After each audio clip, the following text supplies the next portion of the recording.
The morning air felt crisp as Andre made his way through the busy streets of Chicago.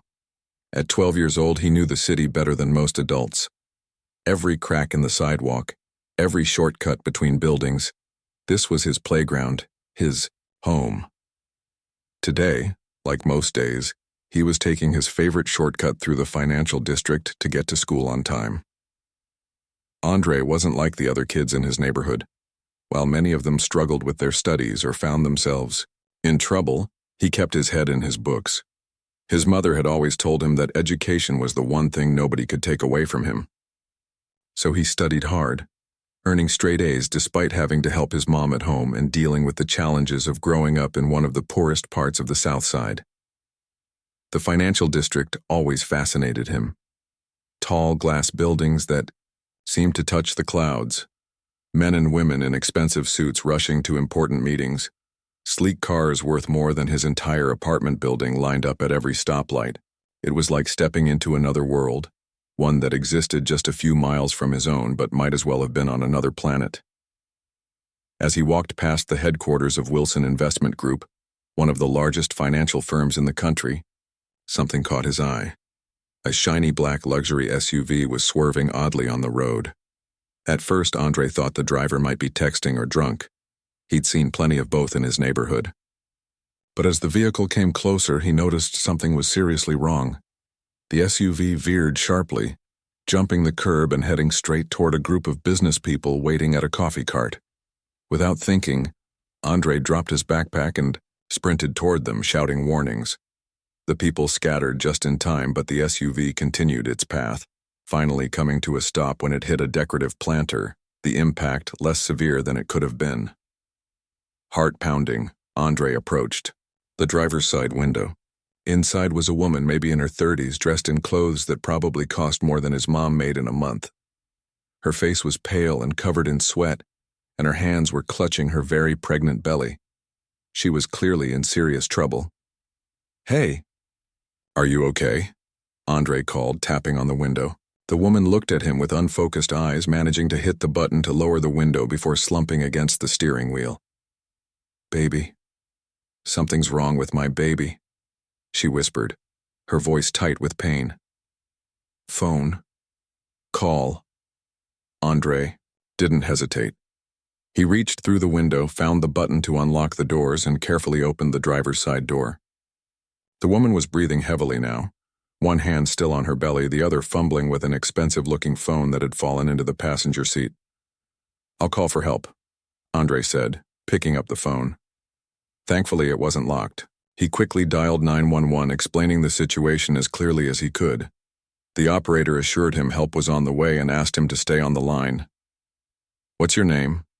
Andre asked the woman gently, remembering that his mom, who worked as a nursing assistant, always said it was important to keep people talking when they were in distress.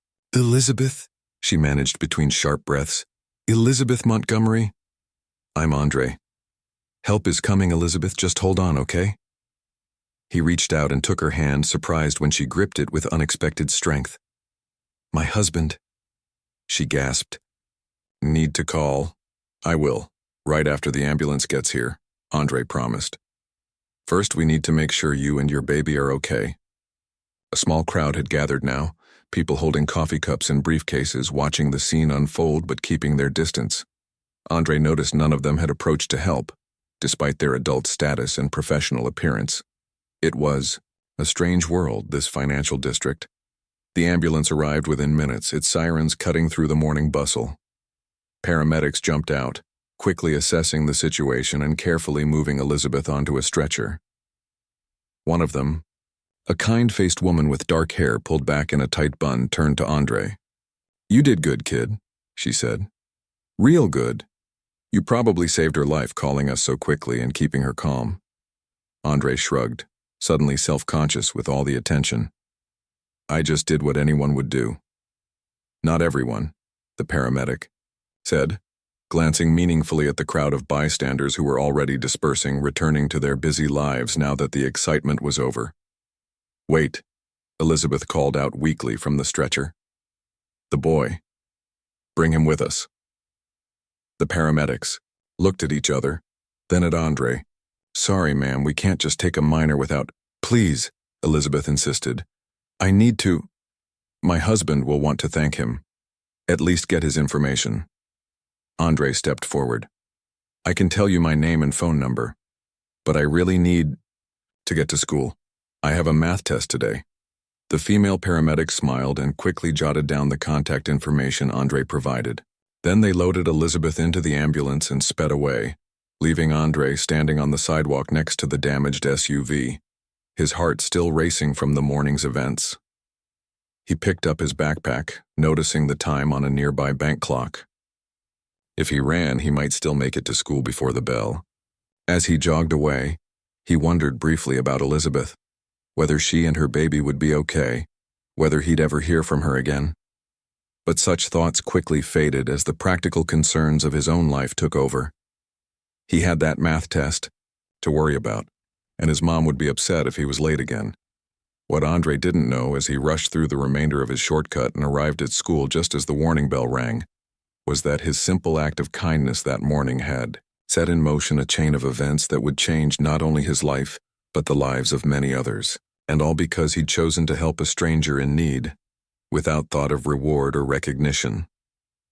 The same could not be said for Benjamin Montgomery, Elizabeth's husband, and one of the wealthiest men in Chicago, who at that very moment was concluding a business deal worth millions when his assistant burst into the conference room with news that would bring his carefully constructed world to a sudden, jarring halt. Benjamin Montgomery was not a man accustomed to panic. As the head of Montgomery Investments, he prided himself on his ability to remain calm in the face of market crashes, failed ventures, and cutthroat business rivals. But when his assistant interrupted his meeting with news about Elizabeth, the color drained from his face. Your wife has been taken to Chicago Memorial, his assistant said quietly. There were complications with the pregnancy. Benjamin didn't remember excusing himself from the meeting. He didn't remember the elevator ride down to the parking garage or telling his driver to rush to the hospital. His mind was filled only with thoughts of Elizabeth and their unborn daughter, the family he had spent so many years working to provide for, perhaps at the cost of actually being present in their lives. At the hospital, he found Elizabeth in a private room, looking pale but stable. The doctors assured him that both she and the baby were out of immediate danger, thanks to the quick response time. You were lucky that boy was there, the doctor explained. If your wife had lost consciousness while driving at high speed, or if emergency services hadn't been called so promptly, we might be having a very different conversation right now. Boy? What boy? Benjamin asked, confused. Elizabeth squeezed his hand weakly. A young black boy. He couldn't have been more than 12 or 13. He saw me swerving, came to help, called 911, and stayed with me until the ambulance arrived. Her eyes filled with tears. He held my hand, Ben. He kept me calm when I was terrified I was losing our baby. Benjamin felt something shift inside him, a feeling both unfamiliar and uncomfortable.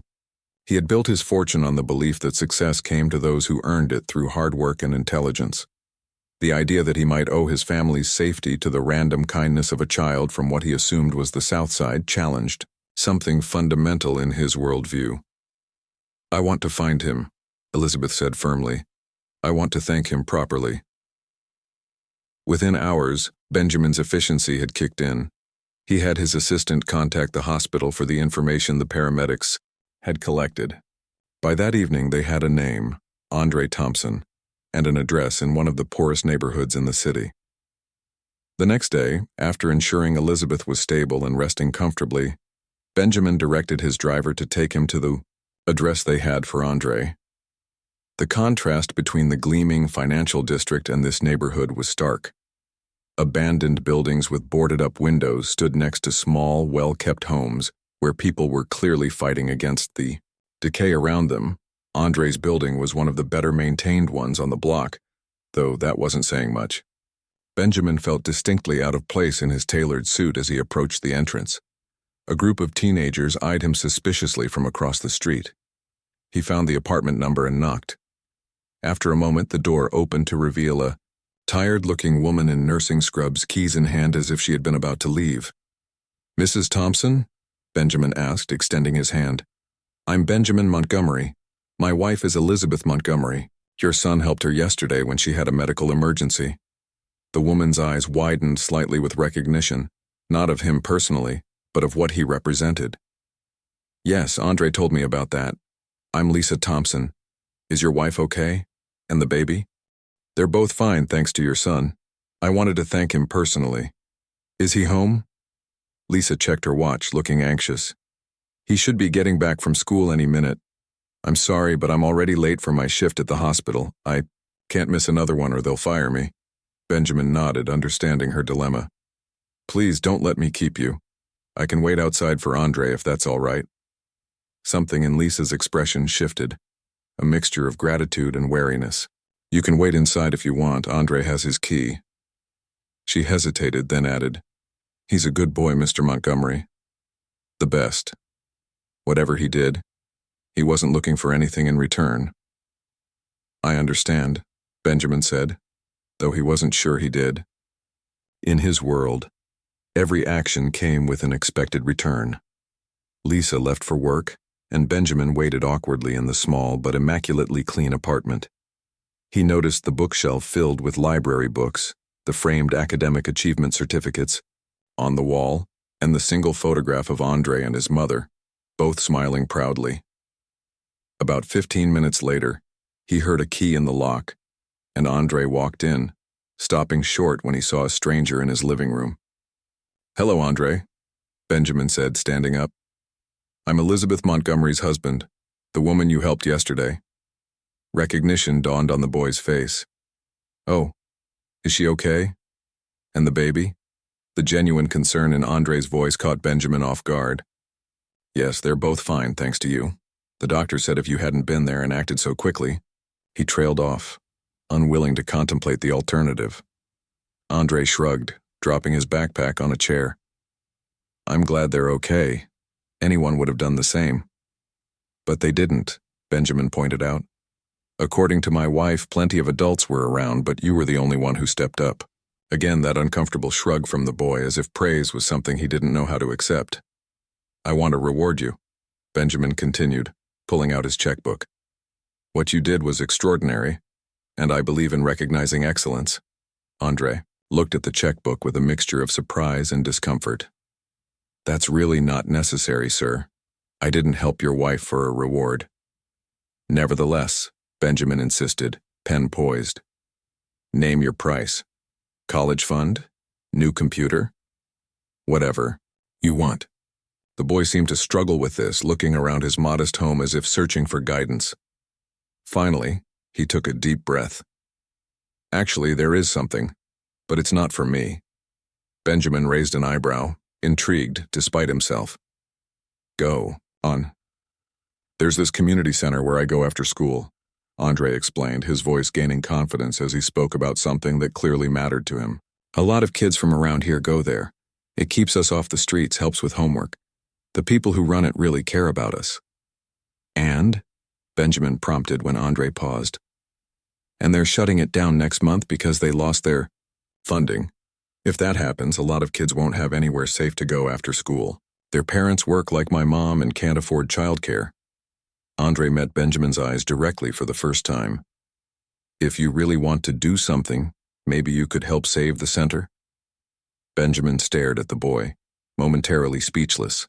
Of all the things he had expected, money for the family, educational opportunities, perhaps some trendy item that kids coveted these days. This selfless request had never crossed his mind. Before he could respond, his phone rang, the hospital calling with news that Elizabeth was asking for him. He promised Andre he would think about his request and left, his mind swirling with uncomfortable new thoughts as his luxury car carried him back to his familiar world of wealth and influence. What Benjamin didn't yet realize was that this encounter with Andre Thompson would challenge everything he thought he knew about success, privilege, and the true measure of a person's worth. Elizabeth Montgomery's recovery progressed well over the next week. The doctors had managed to stabilize her condition and ensure the pregnancy could continue safely to term. As she rested in her luxurious hospital suite, decorated with fresh flowers that were replaced daily and equipped with amenities most patients could only dream of. Her thoughts kept returning to the young boy who had saved her life. "I want to meet him properly," she told Benjamin one evening as he sat beside her bed, laptop open as he continued working even during his hospital visits. "I want to thank him myself." Benjamin looked up, his expression unreadable. "I've already thanked him. I offered him money, but he refused." "He refused?" Elizabeth asked, surprised. "Well, not exactly refused," Benjamin clarified, closing his laptop. "He asked for something else instead. He wants us to save some community center in his neighborhood that's about to close down." Elizabeth's face softened. "That's remarkably selfless." "It's certainly unexpected," Benjamin agreed, though his tone suggested he wasn't entirely comfortable with the situation. In his world, transactions were straightforward: services rendered, payment received. This request introduced complexities he hadn't anticipated. "Let's invite him and his mother for dinner once I'm home," Elizabeth suggested. "I want to know more about this community center, and I want to thank them properly." Benjamin knew better than to argue with his wife when she had that determined look in her eyes. 3 days later, when Elizabeth was released from the hospital with strict instructions to rest at home until the baby arrived, he arranged for Andre and his mother to visit their penthouse apartment the following weekend. Lisa Thompson had initially been reluctant to accept the invitation, concerned about missing another shift at the hospital where she worked overtime whenever possible to make ends meet. But Benjamin had spoken personally with her supervisor, explaining the situation, and arranged for her to have the evening off without penalty.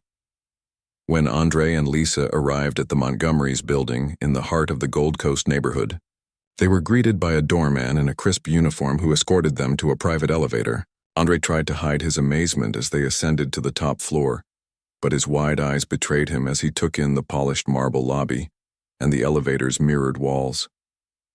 "Remember your manners," Lisa whispered to her son as they approached the penthouse door. "And don't touch anything that looks expensive." "So, everything?" Andre whispered back with a small smile, earning a gentle elbow from his mother. The door opened before they could knock, revealing Benjamin in casual clothes that probably cost more than Lisa's monthly rent. "Welcome," he said, his smile professional, but not quite reaching his eyes.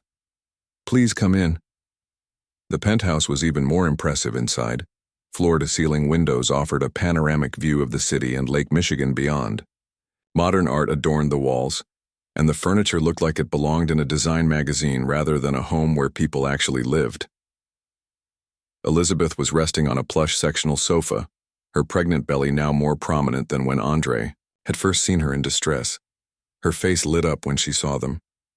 "Andre, and you must be Lisa. I'm so glad you could come." Her warmth was genuine, immediately putting both guests more at ease. "How are you feeling?" Andre asked, approaching cautiously. "Much better, thanks to you," Elizabeth said, gesturing for them to sit. "The doctors say both the baby and I are doing well now." As they settled into an initially awkward conversation, a private chef served an elaborate meal at a dining table that could have seated 20. Lisa kept nervously adjusting her simple blouse, acutely aware of the vast gulf between their worlds. "Benjamin tells me you work at Chicago Memorial?" Elizabeth asked Lisa as they ate. "Yes, I'm a nursing assistant there. I'm studying to become an RN whenever I can find time between shifts," Lisa explained, her pride in her work evident despite her discomfort in these surroundings. "That's admirable," Elizabeth said sincerely. "Healthcare workers are so underappreciated." "Andre told us about the community center," Benjamin interjected, steering the conversation toward the purpose of their meeting.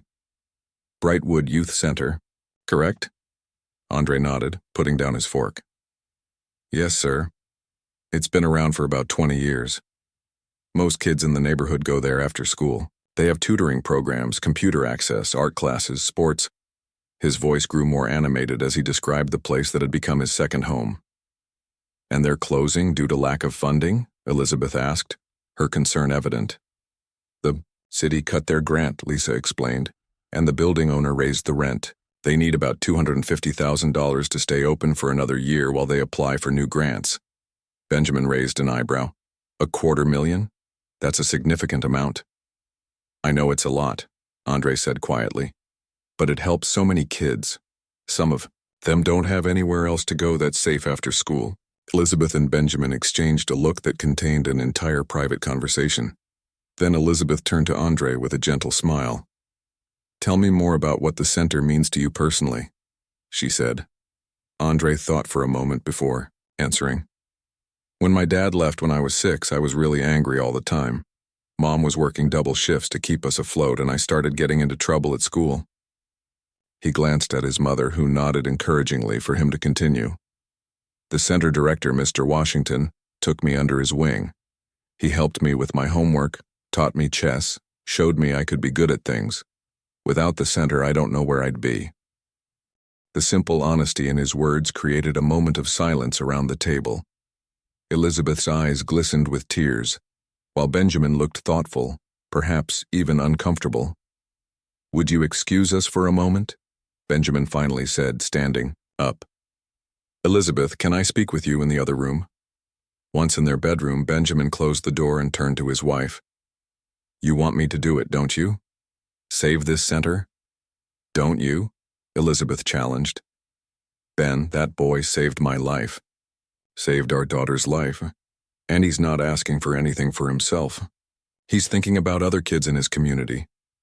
It's not that simple, Benjamin argued, lowering his voice. If I just write a check, what happens next year when they need funding again?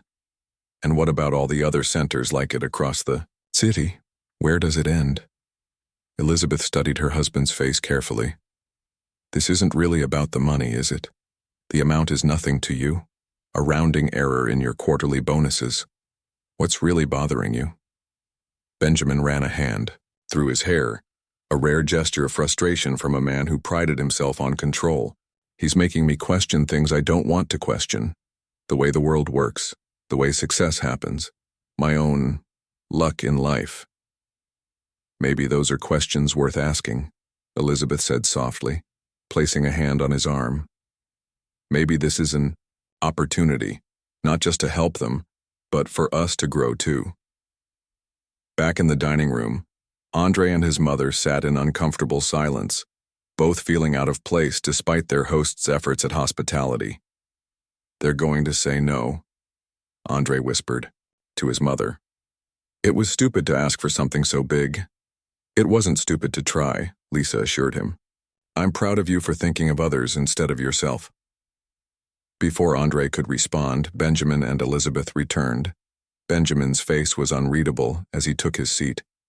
Andre, he began formally, I've made a decision about your request. The boy straightened in his chair, preparing himself for disappointment but determined to accept it with grace. What Benjamin said next would set in motion changes. None of them could have anticipated. Changes that would ultimately transform not just the Brightwood Youth Center, but Benjamin himself, in ways that would leave his business partners and the world he had built utterly shaken. I've decided to help save the Brightwood Youth Center, Benjamin announced, his voice measured and controlled. But I'd like to see it first. Would you be willing to show me around tomorrow? Andre's face lit up with disbelief and hope. Really? You want to see it? I never make investments without due diligence, Benjamin replied, the businessman in him unable to resist framing the decision in familiar terms. I'd like to meet this Mr. Washington you mentioned and understand exactly what the center needs. Lisa reached over and squeezed her son's hand, a gesture of shared joy and cautious optimism. That would be wonderful, Mr. Montgomery. Andre can show you around after school tomorrow if that works for you. Call me Benjamin, please. And yes, tomorrow. Afternoon would be fine.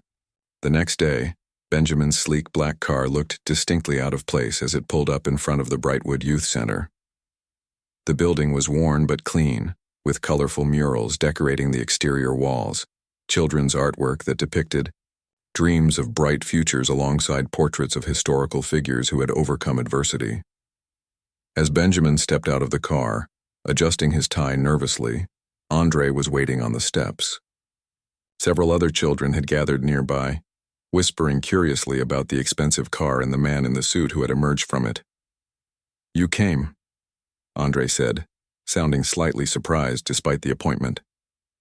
"I said I would," Benjamin replied, feeling oddly defensive. "Shall we go in?" The interior of the center was a revelation to Benjamin. Despite the obvious budget constraints, the space was vibrant with activity. In one corner, younger children were reading with teenage mentors. In another, a small computer lab housed outdated but functional machines where students were working on homework. A small gymnasium echoed with the sounds of a basketball game, while an art room was filled with children creating projects from recycled materials. Most striking to Benjamin was the atmosphere, one of safety, purpose, and genuine care. Adults moved through the space, offering guidance without hovering, creating structure without stifling creativity. The children, despite coming from what Benjamin knew were challenging circumstances, displayed a focus and joy that reminded him of his own childhood before wealth and status had complicated everything.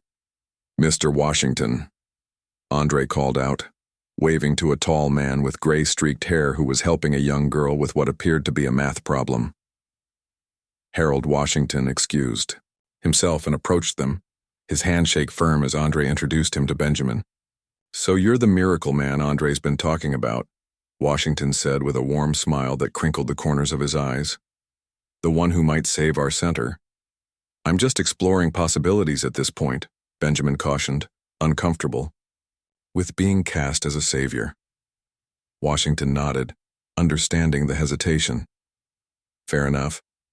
Would you like a tour? I can show you exactly what we do here and where your potential investment would go."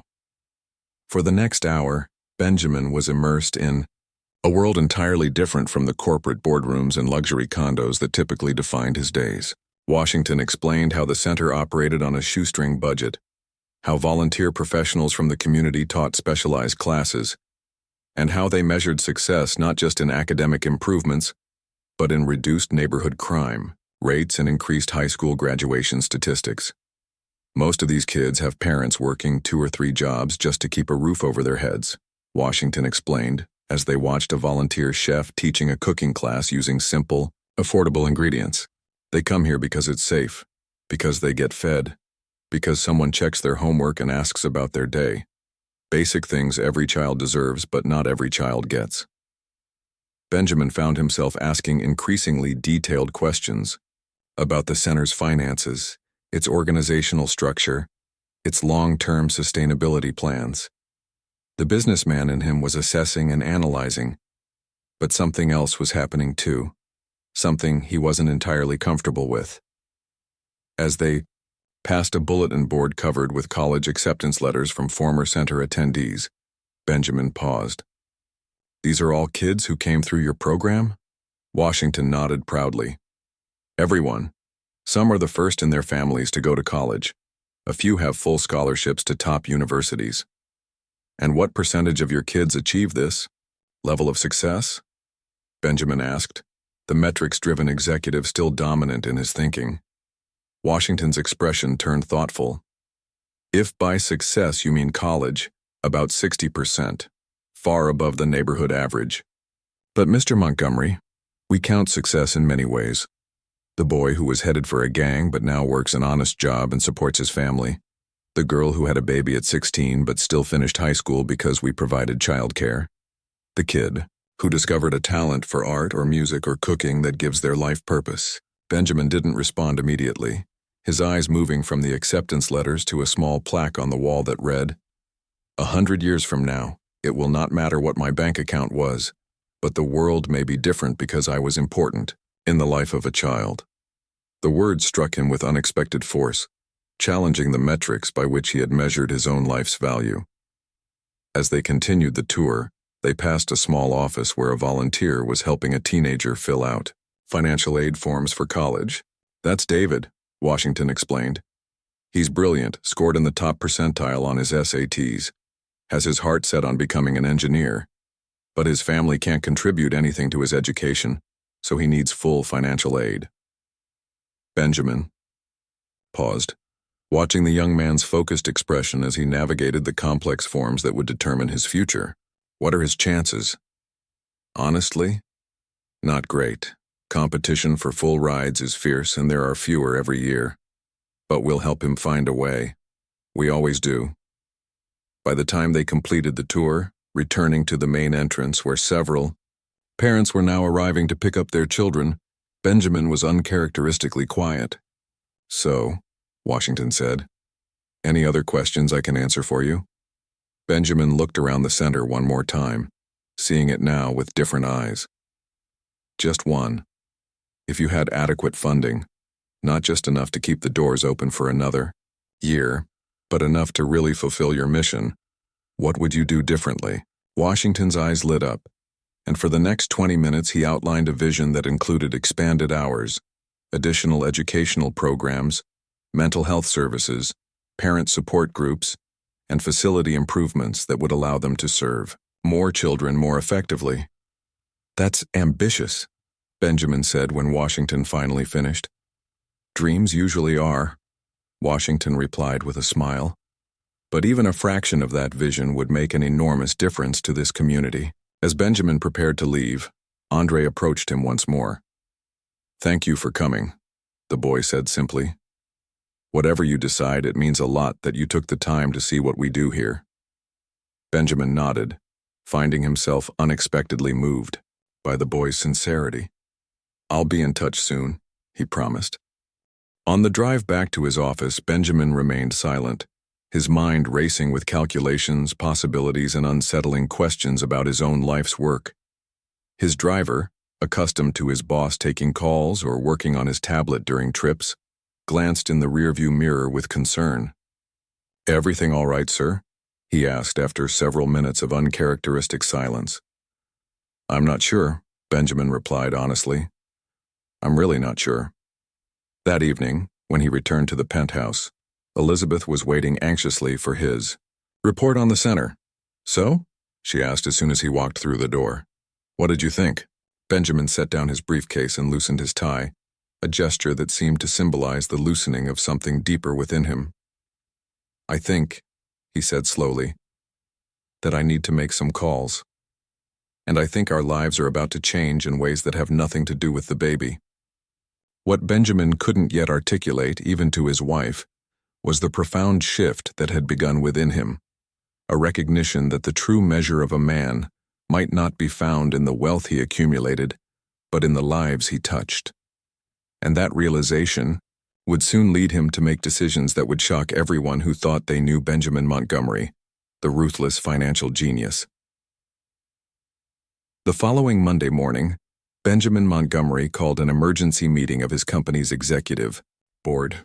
The 12 men and women who gathered in the sleek conference room with its sweeping views of the Chicago skyline were puzzled by the urgency, but assumed it related to a new acquisition, or perhaps a defensive move against a market competitor. None of them was prepared for what Benjamin actually had to say. "I'm establishing a new foundation," he announced without preamble. "The Montgomery Community Initiative.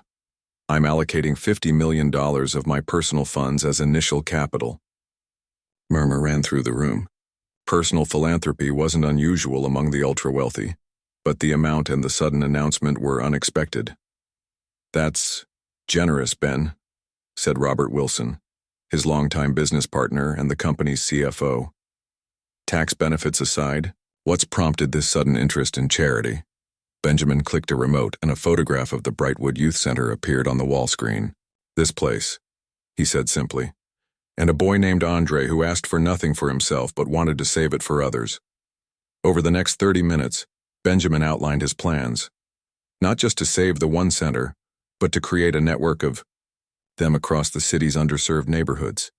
As he spoke, his usual cool detachment gave way to an enthusiasm his colleagues had rarely seen from him.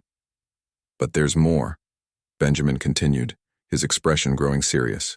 "I've been reviewing our investment portfolio, particularly our real estate holdings." Robert shifted uncomfortably in his chair.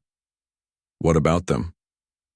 "We own several properties in neighborhoods like Andre's," Benjamin said, bringing up a map on the screen that showed red dots scattered across the city's south and west sides. Properties we've been sitting on waiting for gentrification to raise value so we can flip them for maximum profit. That's standard practice, another board member interjected defensively. We've made millions with that strategy. Yes, we have, Benjamin agreed. And in the process, we've contributed to housing shortages, rent increases, and the displacement of families like Andre's. Families who are working multiple jobs, trying to give their kids a better future, and still can barely make rent. A tense silence fell over the room. This was not the Benjamin Montgomery they knew, the ruthless financial strategist who had built their company on aggressive investment tactics and an unflinching commitment to maximizing shareholder value.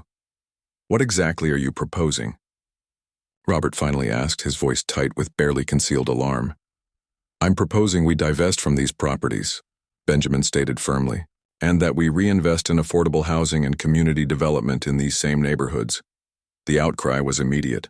Board members talked over each other, raising objections about fiduciary duty, shareholder expectations, and the fundamental purpose of their company. This isn't just about one community center, Benjamin continued when the noise died down. It's about rethinking our entire approach to wealth creation.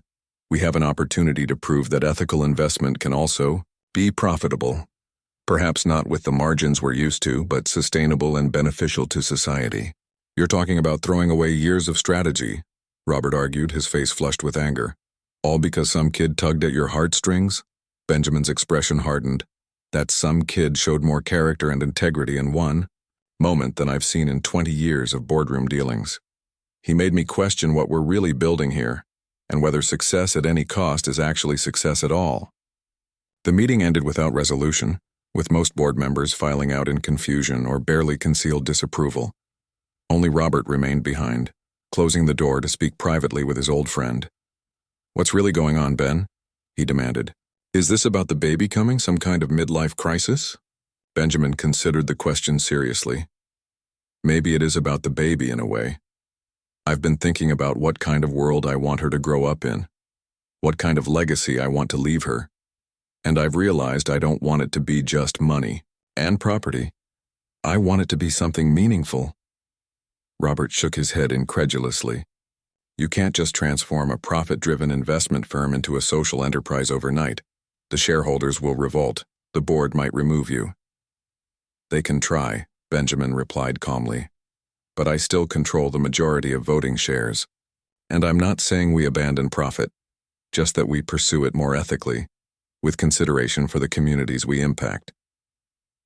That evening, as promised, Benjamin called Andre to share his decision. But instead of simply pledging the money needed to save Brightwood, he invited Andre and Mr. Washington to meet him at his office the next day. When they arrived, clearly intimidated by the imposing skyscraper and the security procedures required, to reach the executive floor, Benjamin welcomed them not in the formal conference room but in his private office. I've made a decision, he told them, gesturing for them to sit in the comfortable chairs facing his desk. I'm not just going to save Brightwood. I'm establishing a foundation that will support similar centers across the city. Andre's eyes widened in disbelief. You're serious? You're really going to do that? Dead serious, Benjamin confirmed. And I'd like both of you to be involved. Mr. Washington, I want your expertise in developing the model we'll use for all the centers. And Andre, I'd like you to serve as a youth advisor to the foundation board. Mr. Washington sat back, momentarily speechless. Andre looked from him to Benjamin and back again. But why? The boy finally asked. This is way more than what I asked for. Benjamin leaned forward, his expression more open and genuine than it had been in years. Because you made me see something I'd been missing. Success isn't just about what you accumulate, it's about what you contribute. You could have asked for something for yourself and no one would have blamed you. Instead, you thought about your community. That's a kind of wealth I haven't been measuring. In the weeks that followed, Benjamin's announcement of the Montgomery Community Initiative made headlines in both business publications and local news. His candid interviews about wanting to create a new model of ethical investment raised eyebrows among his peers and sparked heated debates in financial circles. Not everyone was supportive. Several major shareholders sold their stock, causing a temporary but significant drop in the company's value. 2 board members resigned in protest, and Robert, his oldest friend and business partner, ultimately decided to leave and start his own firm, taking several key clients with him. "You're going to regret this," Robert warned on his last day. "This bleeding heart transformation won't last, and when it ends, you'll have destroyed everything we built." Benjamin accepted the losses with a calmness that surprised even himself. The old Benjamin would have fought viciously to protect his business interests. The new Benjamin understood there were more important things at stake. 3 months later, Elizabeth gave birth to a healthy baby girl. As Benjamin held his daughter for the first time, overwhelmed by a love he hadn't known was possible, Elizabeth watched him with tears in her eyes. "What should we name her?" she asked softly. Benjamin thought for a moment. "How about Hope?" he suggested. "It seems fitting." 2 weeks after Hope's birth, the Montgomery family attended the grand reopening of the Brightwood Youth Center. The building had undergone renovations with new computers, sports equipment, and an expanded kitchen for the food program. A new sign above the entrance read, "Brightwood Youth Center, a partnership with the Montgomery Community Initiative." As Benjamin stood at the back of the crowded room, baby Hope sleeping against his chest, he watched Andre cut the ceremonial ribbon. The boy who had once been a stranger, who had acted with uncommon courage and compassion, was now a permanent part of their lives. "You've changed," Elizabeth observed, slipping her arm through his. "For the better, I hope," Benjamin replied. "Definitely, for the better," she assured him. "Though I'm not sure your former business partners would agree." Benjamin smiled ruefully. "They'll either come around or they won't. But I know this is right. For the first time in my career, I'm building something I'm truly proud of." As if on cue, Andre spotted them and waved excitedly, gesturing for them to join him near the refreshment table where his mother was serving cake to the center's children. "Your daughter's going to grow up with a father who understands what really matters," Elizabeth said as they made their way through the crowd. "That's worth more than any amount of money you might have made with the old business model." Benjamin looked down at his sleeping daughter, then at the room full of children whose lives would be changed by the centers his foundation was establishing. "The irony is, I've never felt richer," he admitted. In the years that followed, the Montgomery Community Initiative would go on to establish 15 youth centers across Chicago's underserved neighborhoods. Benjamin's investment firm, despite initial setbacks, would develop a new reputation for ethical business practices that actually attracted a different class of investors, those interested in both financial returns and social impact. And Andre, the boy whose simple act of kindness and subsequent selfless request had started it all, would go on to attend college on a full scholarship established by the Montgomery family, eventually returning to work for the foundation that had changed not only his life, but the lives of thousands of children across the city, all because on one ordinary morning, a 12-year-old boy had stopped to help a stranger in need, with no thought of reward or recognition, and in doing so had taught a wealthy man the true meaning of value.